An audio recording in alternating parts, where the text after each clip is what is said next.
भाई मेरे आए हुए की लाज आप रख लियो और आपकी लाज मैं रख लियो। अगर मैं सहता तो ना मेरी खंडेबाज की मोर मार दियो, मेरी खंडेबाज की मोर मार दियो, मेरी खंडेबाज की मोर मार दियो। जय भारत जय कांग्रेस। आज कह रहा हूँ गरीब आदमी का 300 यूनिट तक बिजली माफ, 1 पैसा भी नहीं आएगा। कुलदीप बिश्नोई जी कुछ दिन पहले कौन सी पार्टी में थे? भाई सतेंद्र जी, उनसे पूछो कुछ दिन पहले कहाँ थे आप? कांग्रेस पार्टी में आए थे। दुर्गाराम जी, उनसे पूछो कि 3 दिन पहले कौन सी पार्टी में थे? अरे जिन पार्टियों के पास अपनी पार्टी का उम्मीदवार ही नहीं है वो क्या पार्टी है मेरे को बताओ। कुछ दिन पहले कांग्रेस बढ़िया थी, अगर टिकट का सूत नहीं बैठा तो आज कांग्रेस घटिया होगी, ऐसा नहीं। नमस्कार, मैं अंकिता सिंह और आप देख रहे हैं सिटी वीक न्यूज़। भाई आदमपुर उपचुनाव जो है अब पूरे तरीके से शुरू हो चुका है और उसका असर जो है आदमपुर के नजदीक पड़ोस में यानी कि हिसार में भी नजर आ रहा है, जहां पर रोड के बीचों बीच में खड़ी हूँ। एक तरफ ये आप कांग्रेस का हुजूम देख पा रहे हैं, ये सारे जितने कार्यकर्ता है कांग्रेस के हैं, और दूसरी तरफ जो है इनेलो की गाड़ियां जो है इनेलो के गाने बजते हुए चले जा रहे हैं। यानी कि इलेक्शन बेशक से आदमपुर के अंदर हो, लेकिन उसका असर जो है अब हिसार में भी बखूबी दिखाई दे रहा है। हिसार शहर की सड़क पर ये हाल फिलहाल आप देख सकते हैं, जहां पर पूरे तरीके से जाम लग चुका है, ना गाड़ियां इधर से जा सकती हैं ना उधर से आ सकती हैं। ये नजारा है हिसार शहर के राजगढ़ रोड का, क्योंकि आज लगभग 3 कैंडिडेट जो है नामांकन दर्ज करने के लिए, नामांकन फाइल करने के लिए जो है यहाँ हिसार पहुंचे थे, और अभी जो एक एक करके सभी अपना नामांकन दर्ज करवाते हुए जा रहे हैं। अभी जो है जेपी अपना नामांकन दर्ज करवाने के लिए पहुंचे हैं। खैर कुल मिलाकर के बात यह है कि अपने अपनी तरफ से युद्ध की घोषणा सब कर चुके हैं। अब जीत किसकी निश्चित होती है वो वक्त बताएगा। वैसे इस मामले में आपकी राय क्या है? आपको क्या लगता है कि जीत किसकी होगी? भव्य बिश्नोई जीतेंगे या कांग्रेस से जेपी, आम आदमी पार्टी से सतेंद्र सिंह, या इनेलो का जो कैंडिडेट है वो भी कहीं जो है इस पूरे मुकाबले में नजर आता है या नहीं? आपकी राय क्या है? नीचे कमेंट सेक्शन में लिख करके जरूर बताइए।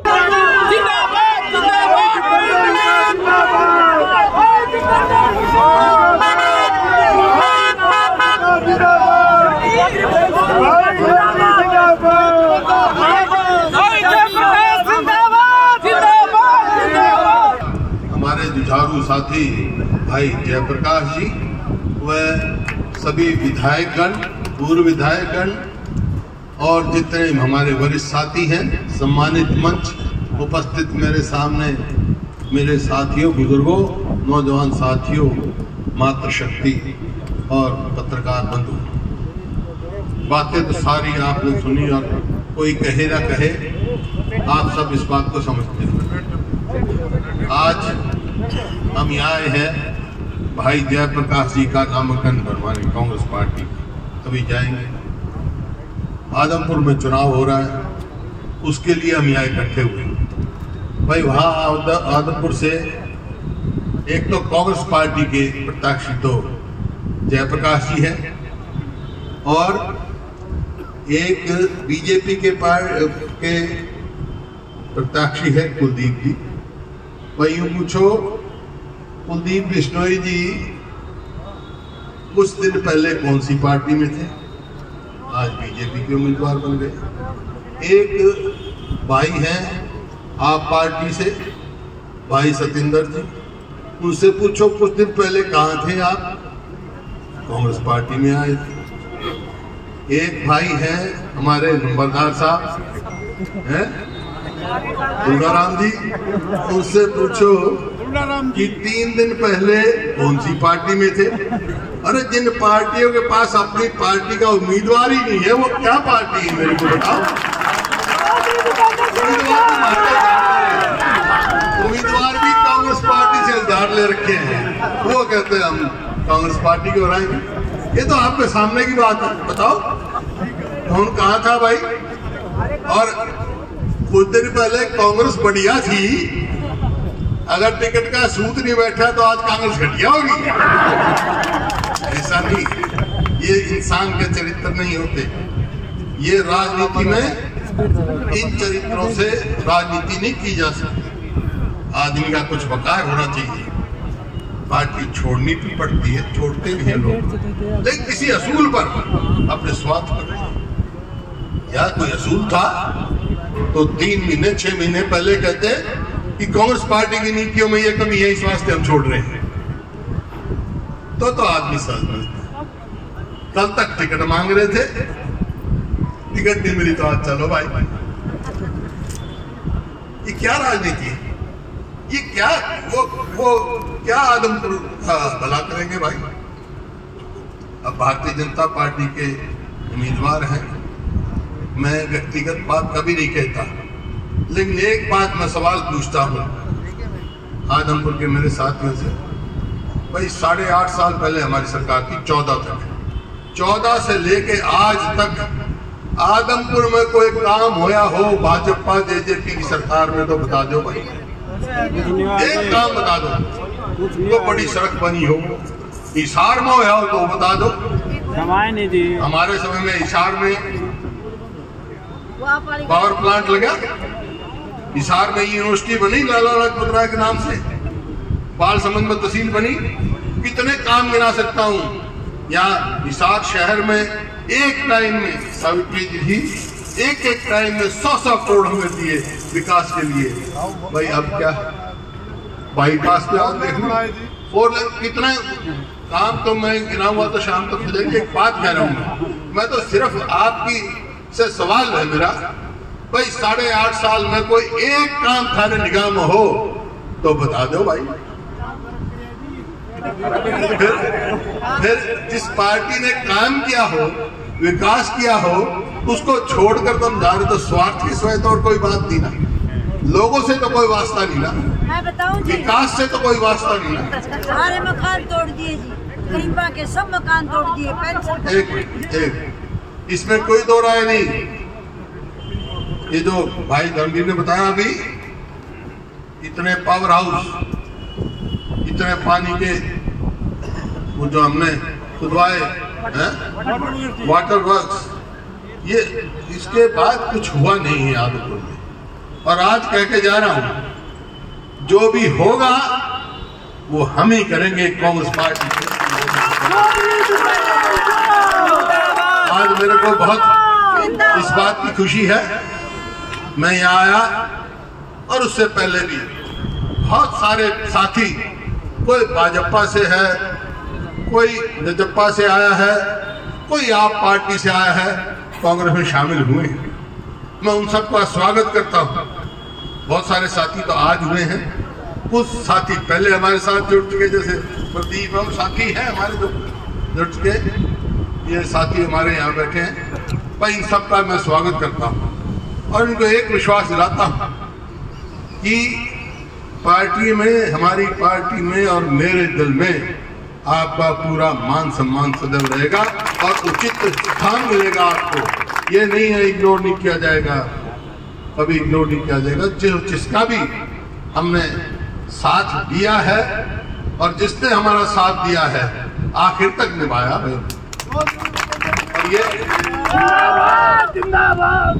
ये मैंने यहाँ भी देखा लोगों। मनीराम गोदारा जी मेरे पिताजी के साथी थे, 66-67 में आखिर तक रहे, आखिर तक हमारा एक परिवार है। तो ये होना चाहिए। यूं नहीं आज मेरा स्वार्थ आ गया, मैं आज वहां बात जाऊं, कल बात जाऊं, बच्चों का भविष्य क्यों खराब करो भाई। आज क्या हो रहा है, 8.5 साल में क्या हुआ?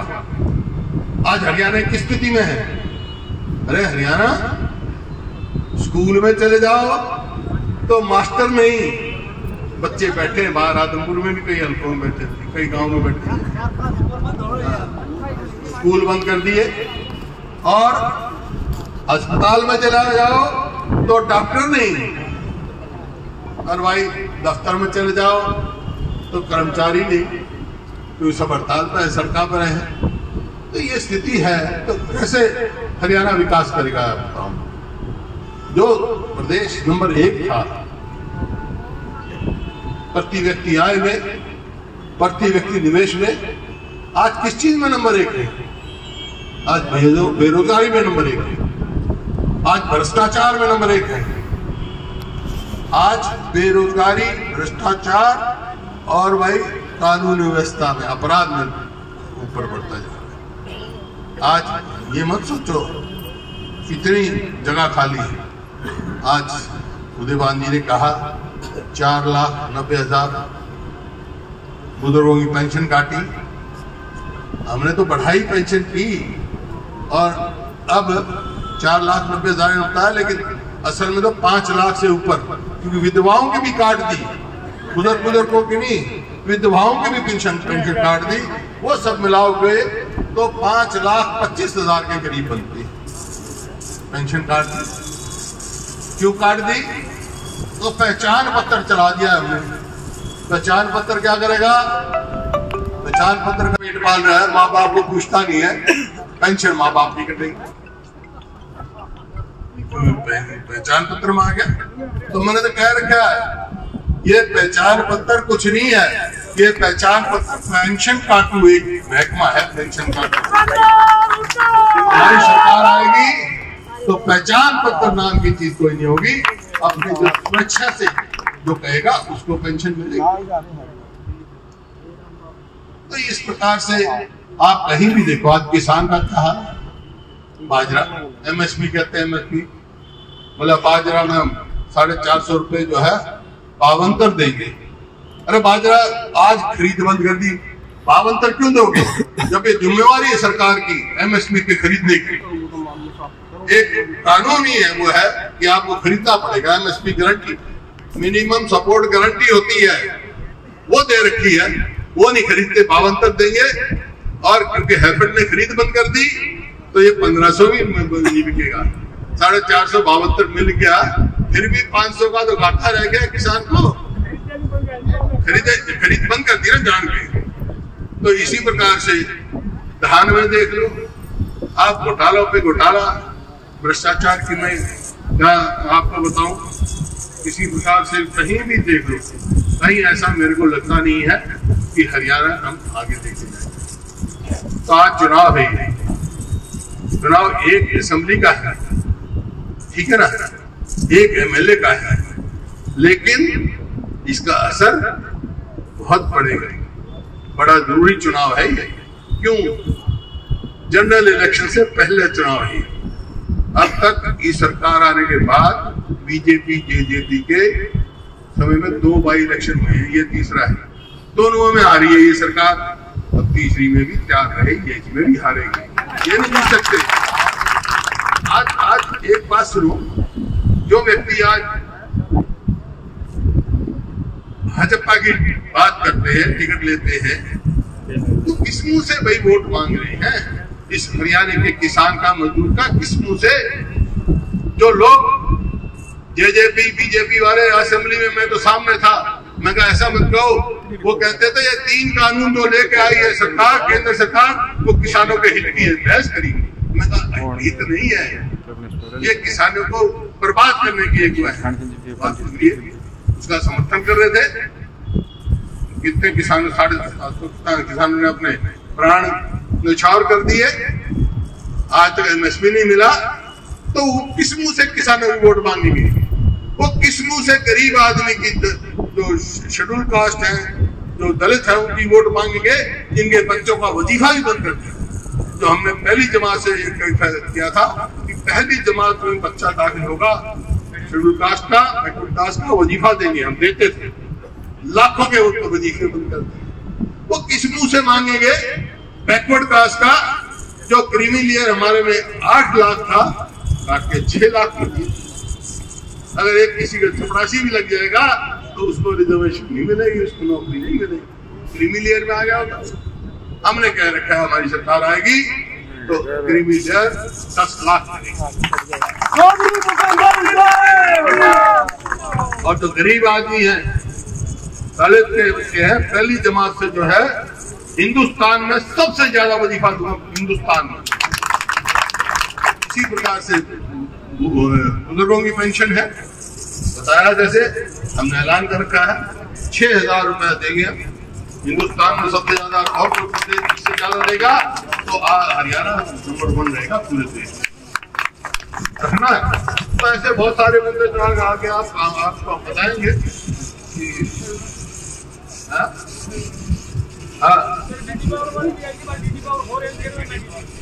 गरीब आदमी को आज क्या है, बिजली महंगी हो रही है। मैंने कह रखा है जो मैं कहता हूँ वो करता हूँ। मैंने कहा था बिजली के बिल माफ, किसी ने क्या था 1600 करोड़ रुपए के बिजली के बिल माफ। आज कह रहा हूँ गरीब आदमी का 300 यूनिट तक बिजली माफ, 1 पैसा बिल नहीं आएगा। तो इस प्रकार से जो है हर वर्ग के लिए वो कर देगा। आज व्यापारियों की बात करता हूँ, व्यापारी भाई कैसे वोट दें इनको ये बताओ। मैं गया था करनाल अभी 7-8 दिन पहले, उनका टेलीफोन आया, क्या भाई, बोला जी हमारे जो आड़ती भाई हैं वो आमरण उस पे अनशन पे बैठे हैं, ये सरकार अंधी और बहरी हो रही है, सुनती नहीं।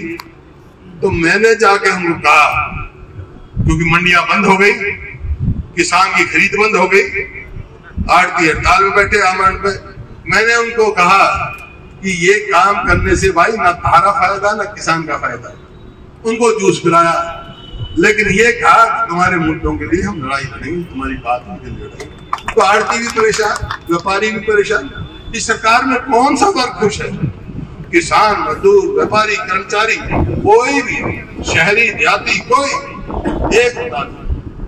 पंचायत के इलेक्शन नहीं कराए 2 साल, अब करा रहे हैं। जो पंचायत फंड था वो कहाँ गया भाई? इस गांव में कहाँ लगा पैसा? किसी ने देखा लगता?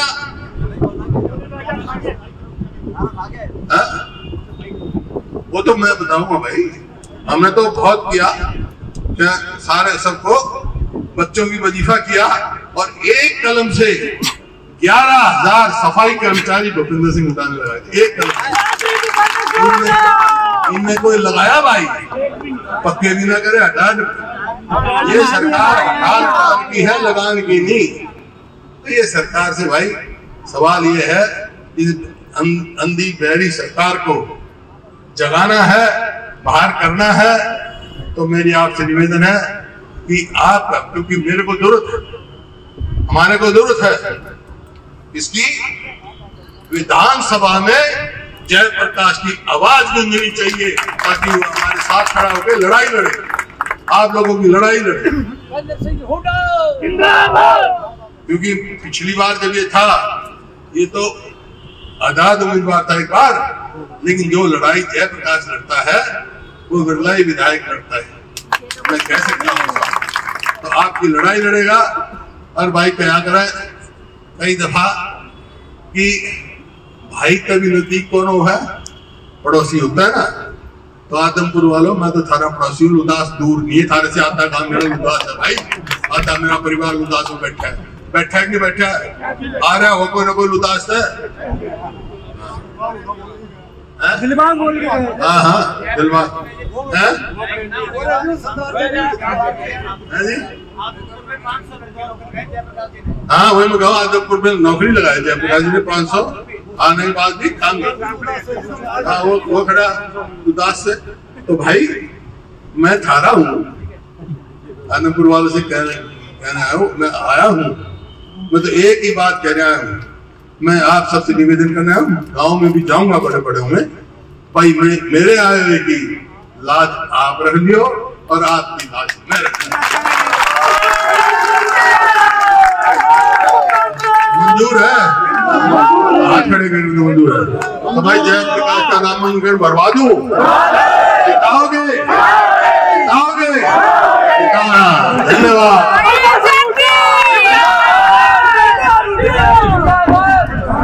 आखिरकार पूरे दिन चली ऐसे लंबी कार्यकर्ता मीटिंग का ये एक तरीके से जो गेट टुगेदर है, उसके बाद आखिरकार कांग्रेस की तरफ से अपने उम्मीदवार का नामांकन दर्ज करवा दिया गया है। दर्ज करवाने के लिए सबसे पहले हरियाणा के पूर्व मुख्यमंत्री भूपेंद्र सिंह हुड्डा, उनके सपुत्र दीपेंद्र सिंह हुड्डा और साथ ही जो है फिलहाल कांग्रेस के हरियाणा प्रभारी उदयभान जी जो है यहाँ पर पहुंचे थे, और भी जो है लोकल बहुत सारे नेता जो है मौके पर पहुंचे थे और नामांकन जो है उनका दर्ज करवा दिया गया है। कुल मिलाकर के बात यह है कि अपनी तरफ से सभी ने इस युद्ध का बिगुल बजा दिया है। अब देखने वाली बात यह होगी कि आखिरकार जनता अपना साथ किसे देती है, जनता की पहली पसंद बनकर के कौन उभरता है। वैसे इस मामले में आपकी राय क्या है, नीचे कमेंट सेक्शन में लिख करके जरूर बताइए और वीडियो को ज्यादा से ज्यादा शेयर कर दीजिए। नमस्कार।